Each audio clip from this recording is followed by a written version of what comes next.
Amazing Olympic events over the last 40, 50 years or so. Our next choice focuses on a silent protest against racial discrimination, which was heard loud and clear around the world. On the podium for the 200 metres at the 1968 Games in Mexico City, Tommie Smith and John Carlos, the gold and bronze medalists, stood with their heads bowed and a hand raised as the American national anthem was played. They both wore black gloves, black socks and no shoes, and Smith wore a black scarf around his neck. As they left the podium, they were booed by many people in the crowd, but their protest, known now as the Black Power Salute, proved a hugely symbolic gesture which rocked the American establishment. John Carlos told me that the protest added momentum to a changing political climate at the time. We had quite an activity taking place in '68, quite a bit of civil unrest relative to the civil rights movement, relative to the Vietnam War, relative to the fact that young students had started having their own way and say on the university and college campuses throughout the United States. So it was quite a bit going on. There was always the Olympic Games coming around, and whether we were going to boycott, whether we were going to go, you had to be prepared. If I wanted to go to the Olympic Games and make a statement, it all would be for naught if I wouldn't have been in shape to make the team. And what was behind the thoughts of the Olympic boycott? Because I know that Dr. Martin Luther King was one of the people who supported the idea of it. The quest of the Olympic boycott was to bring attention to the plight of people of color here in the United States and throughout the world, for that matter. We felt at that particular time that there was no need for blacks or people of color to be continuously treated as second-class citizens in the United States or anywhere else. We feel we paid our dues relative to our input into this wonderful country here, and we didn't feel that we was getting a fair exchange. Like, for instance, if I went on a trip back in the 60s, the kit that they gave me was primarily for white athletes. I didn't need suntan lotion. I didn't need the type of comb that they gave me that they would give normally to a white kid. My skin texture was different. My foot was different than theirs. So there was no consideration whatsoever relative to blacks. In the end, the boycott didn't go ahead. And for you at the Olympic trials, you must have realised that you had a great chance of winning a medal because you won the 200 metres dash, didn't you? And you beat Tommie Smith. Right. Well, I didn't anticipate no problem winning a medal. I really didn't anticipate no problem winning the race had I wanted to win the race. The race was secondary to John Carlos. Tommie Smith, American out in front, and Carlos coming on the near side. And Carlos and Smith, what a fight! Tommie Smith wins totally! What a gesture! Carlos second, Peter Norman third. I just had to win a medal to get on the victory stand to do what I felt I had to do. So how far out in the planning was this gesture that you made after the 200 metres? Well, roughly, we decided pretty much how we was going to do it when we were in the waiting area before we went out. Mr. Smith and I and Peter Norman's involvement as well. We wanted to do something that we felt would be strong enough, better word, be pungent enough to wake people up, to wake up their conscience, and to have some dialogue as to why would these individuals want to sacrifice their 15 minutes in the sun, so to speak. The International Olympic Committee has said that it deplores the demonstration. Were you surprised that Peter Norman, who was the white Australian guy who finished in the silver medal position, were you surprised that he wanted to get involved with your protest? I wasn't surprised, but I was delighted for the fact that, I don't think that color dictates a man's emotions or his visions. I think society try and shape those emotions and visions. We were men enough to realize that it was a hard job to do, but it needed to be done, and we were the ones that was born into this world to do it. And I think Peter Norman actually made a suggestion to you, didn't he, about how you carried out the salute? Because is it right that you only had one pair of gloves? Absolutely. I think his suggestion was maybe Mr. Smith take the glove that he wanted and John take what's left. So Tommie Smith has the right glove and you have the left glove, which is why in the picture you've got your left hand raised and he's got his right hand raised. That's absolutely right. It's kind of unique that it was almost like an arc, somewhat of a unification.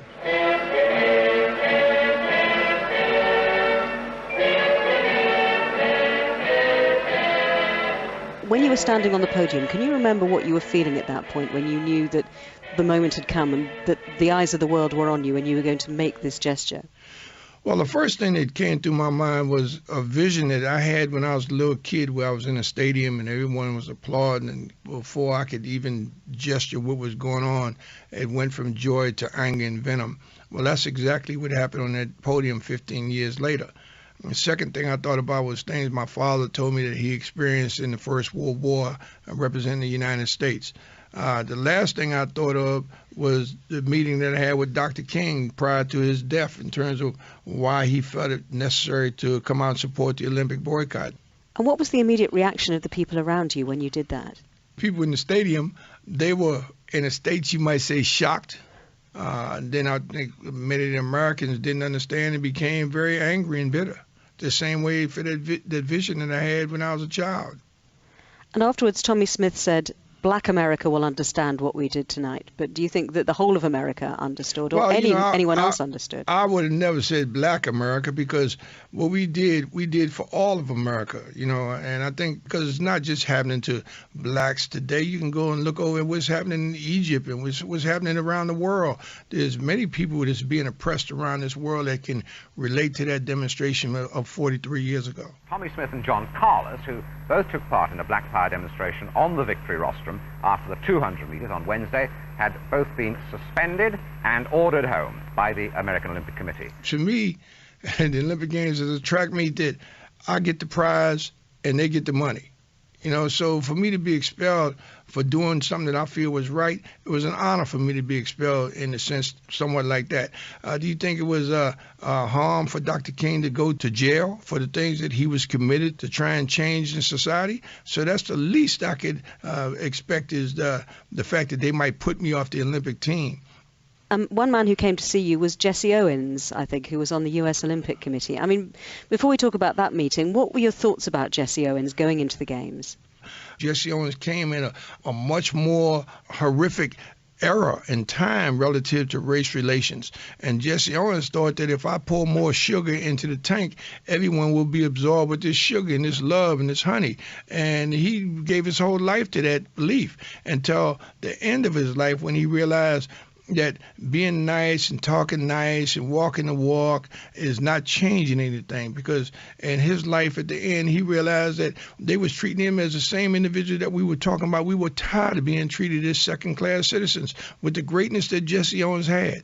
He did not come about full circle until we started talking about making some sort of statement in Mexico City about possibly boycotting the Olympics. Then they went and found Jesse Owens and put a suit on his back and put some money in his pocket. But if you was to go and read Jesse Owens' story prior to that, Jesse Owens was like the lost hero of the United States. They shunned him. They did everything to Jesse Owens. When he came back from the Olympic Games, what did Jesse have to do? He had to run against horses to feed his family. When he went into union halls to give speeches, they would bring him in the back door, let him give his speech, wouldn't even offer him a sandwich or a cup of coffee, usher him right back out the back door and send him on his way. So what did he say to you in Mexico that day?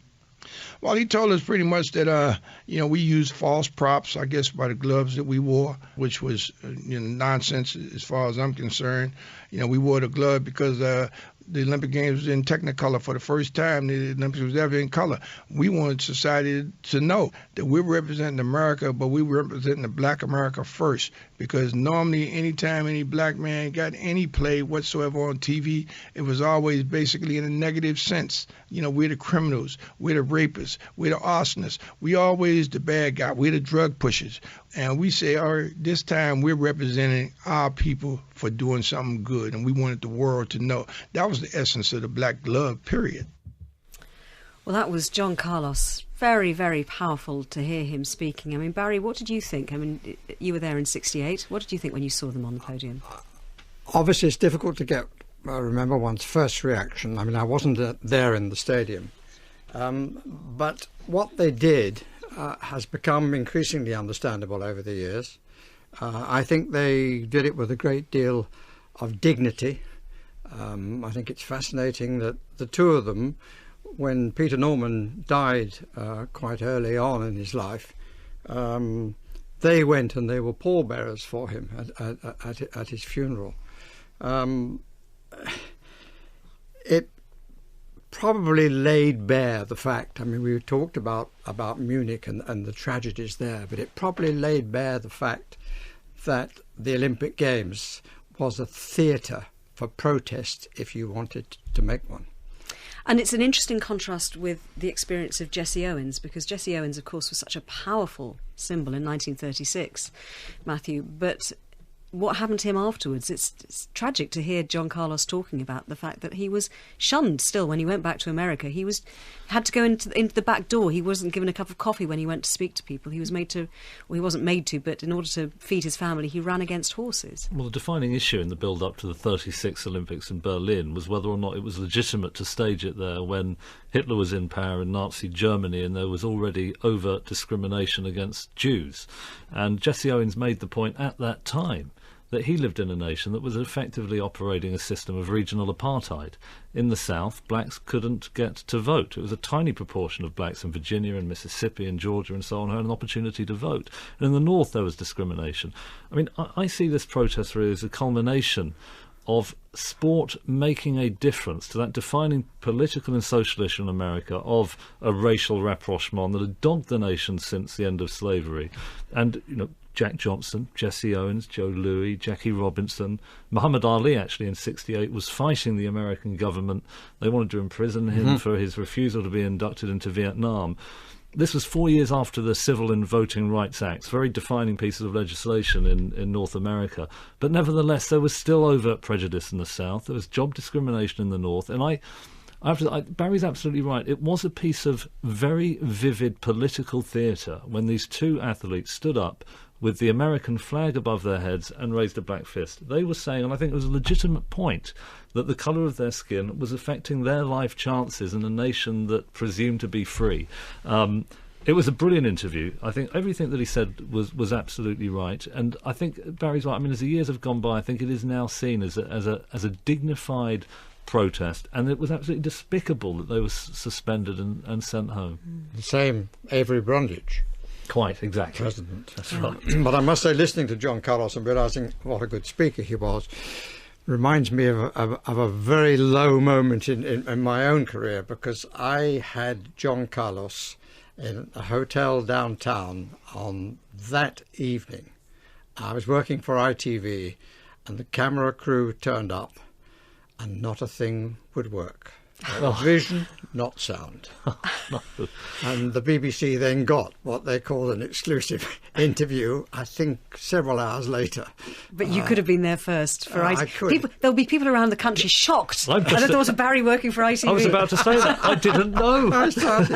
Actually, I'll tell you another little story. At that moment at that hotel, Avery Brundage, later, this is after Carlos had gone, Avery Brundage came into that hotel. I can't remember the name of it now. It had a little waterfall in the middle with a sort of pool around. And he walked in looking back at his secretary, who was sitting in the car outside, and didn't look where he was going and fell into the pool. Tried to get out and fell again. And I thought, a Dave Richards moment. Yeah, I mean, you know, I would have had two exclusives on one night, or at least the camera crew. If the camera had been working.